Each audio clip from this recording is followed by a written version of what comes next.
सदा आरक्षण की बैसाखी पर चले, तो कभी भी आत्मनिर्भर ना हो सके, कभी भी वो इतना संज्ञान ना हो सके, कभी भी वो इतना सक्षम ना हो सके कि बिना आरक्षण के वो मुख्यधारा में चल सकें। ऐसा तो नहीं चाहते होंगे ना। वो तो यही चाहते थे कि जब तक पिछड़ गए हैं उतनी देर तक हम कदम ताल कर लेते हैं और उनको थोड़ी सी सुविधा दे देते हैं ताकि वो हमारी बराबरी में आ जाएं, फिर हम सब लोग मिल बैठ करके देश और समाज की उन्नति का मार्ग तय करें। लेकिन आरक्षण को ही जीवन बना लेना अब जिंदगी भर, चाहे कितनी ही पीढ़ियां हमारी गुजर जाएं। से मेरा बस एक सवाल है, वो कह रहे थे कि जाति पाति नहीं, आरक्षण नहीं होना चाहिए।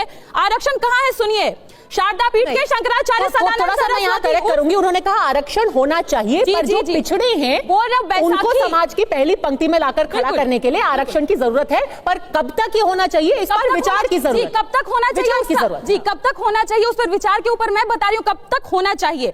वर्तमान में 4 शंकराचार्यों के नाम सुनिए। शारदा पीठ के शंकराचार्य सदानंद सरस्वती उर्फ रमेश अवस्थी पुत्र विधाकर अवस्थी। ज्योतिष पीठ के शंकराचार्य अवि मुक्तेश्वरानंद जिनको आपने बुलाया, इनका असल नाम है उमा शंकर उपाध्याय। अगला पीठ के गोवर्धन पीठ के शंकराचार्य निशलानंद सरस्वती उर्फ नीलांबर झा।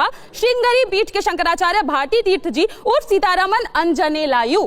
जब तक सारे के सारे जगहों पर आप लोग बैठे हैं, यहाँ पे किस बेसिस पे आपने रिजर्वेशन लिया? सारे पीठों पर बैठने के लिए कौन सा आरक्षण प्राप्त था? जाति का आरक्षण। जब तक वहां पर आप आरक्षण मेंटेन किए हुए हैं, आप पॉलिटिकल स्पेसेस में अपना आरक्षण मेंटेन किए हुए सिर्फ जाति के आधार पर, तब तक देश में आरक्षण मिलता रहेगा। और सुन ले बाबा जी जो बैठे हुए हैं, आरक्षण कोई बैसाखी नहीं है, आरक्षण हमारे मुक्ति का मार्ग है। और जब तक इस देश में सभी को समानता नहीं मिल जाती, एक दलित नाले में मरता नहीं रहता, तब तक इस देश में आरक्षण लागू रहेगा।